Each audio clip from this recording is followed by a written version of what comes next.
네, 이번 챕터에서는 경매 매각 절차에 대해서 알아보도록 하겠습니다. 경매 매각 절차는 경매가 사건이 접수가 되고 나서부터 마지막이 배당이 이루어지면서 시작과 끝을 알리게 되는데요. 우리가 이해하기 쉽게 공인중개사를 통해 가지고 일반 거래가 어떻게 되는지를 잘 생각해 보시면 이해하기가 쉬우실 겁니다. 먼저 내가 매매를 하고자 하는 부동산이 있으면 공인중개사에 가서 물건을 내놓죠. 그랬을 때 몇 층이고 몇 평이고 어떤 상태에 있고 보존 등기는 어떻게 되어 있고 이런 것들을 다 확인을 해서 거기다가 이제 장부에다가 기록해 주는 거죠. 그리고 그거를 이제 고객이 오거나 손님이 오게 되면 원하는 것들을 이제 찾습니다. 나는 이런 것들을 원하고 이런 자금을 갖고 있고 언제 입주를 해야 되고 언제 써야 되고 이런 것들을 보통 이야기합니다. 그래서 거기에 맞는 물건들을 이제 찾게 되는 거죠. 만약에 괜찮은 물건이 있으면 그걸 보고 가서 이제 보고 정말 마음에 든다 하면은 계약금을 걸고 한 달이나 두 달 정도 있다가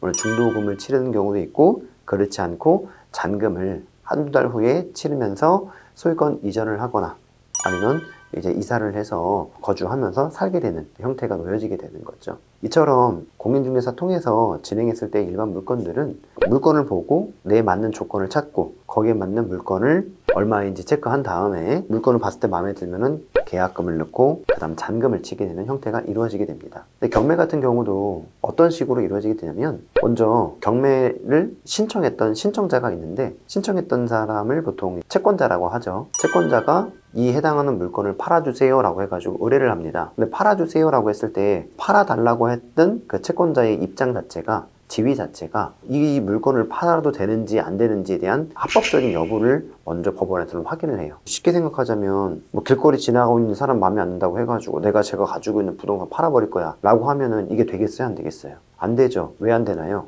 원인이 될 만한 내용 자체가 없잖아요. 그렇기 때문에 앞서서 채권자가 이 해당하는 부동산을 통해 가지고 매각을 시켜서 돈을 변제받고자 한다면 그 변제받고자 하는 부동산을 매각시켜 달라고 하는 것이 채권자의 지위로서 신청하게 된다, 이렇게 표현을 보통 하죠. 그럼 법원 경매계에서는 그 채권자가 경매 신청했을 때에 경매로 진행을 해도 되는지 안 되는지를 판단을 하고 그 다음에 사건 번호를 부여해 주면, 2023년에 만약에 사건 번호를 부여해 줬다, 그럼 2023 타경은 경매가 진행하는 사건 번호, 사건을 얘기해요. 그래서 2023년도에 접수가 됐으면 2023 타경 1, 2, 3, 4. 24년에 만약에 경매 신청을 하게 됐다면 사건 번호가 부여될 때는 2024 타경, 이렇게 해가지고 타경이 앞에 연도 그리고 타경 붙고 거기에 따른 1, 2, 3, 4 해서 번호가 붙게 되는 거예요.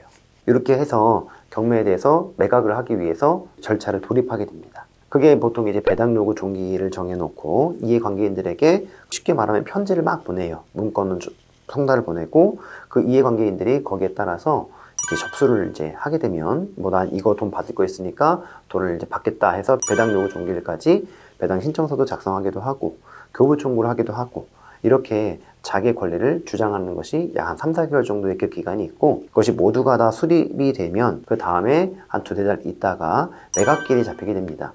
쉽게 말하면 그 물건을 파는 날짜예요. 그 파는 날짜를 기준으로 했을 때에 신권 기준 일주일 전에는 매각물건 명세서가 작성되어 가지고 기록이 되고, 그 매각물건 명세서를 통해 가지고 일주일 후에 매각이 이루어지게 되면, 누군가 참여를 하게 되면 매각이 되어서 낙찰되면 이제 그 다음의 절차를 넘어가는 거고, 만약에 아무도 입찰하지 않았다 하면 그 가격대로 누구도 입찰하지 않았기 때문에 유찰이라고 하는 것은 한번 떨어뜨립니다, 가격을. 그게 법원마다 다르지만 보통 20%에서 30%가 떨어져요.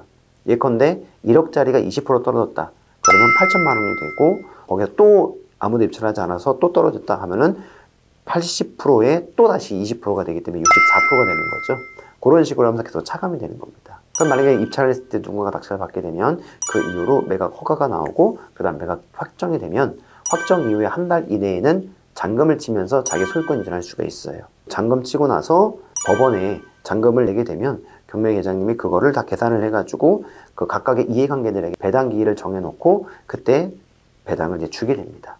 이렇게 하면서 경매에 대한 시작부터 배당까지가 전반적인 내용의 전부라고 보시면 됩니다. 간단히 정리하겠습니다. 경매 신청을 하고 나서부터 매각기일까지가 6개월 정도 걸리고요. 매각을 돌입하는 단계라고 보시면 됩니다. 그리고 매각이 이루어지게 되면 일주일 후에는 허가, 또 일주일이 지나면 확정, 그리고 확정 이후 한 달 정도는 잔금 낼 수 있는 기간이고요. 잔금을 치게 되면 한 달 후에 배당 기일이 잡히게 되면서 배당이 이루어지게 되면 모든 경매에 대한 절차는 완료가 된다. 이렇게 하면서 경매에 대한 절차를 마무리 짓도록 하겠습니다. 감사합니다.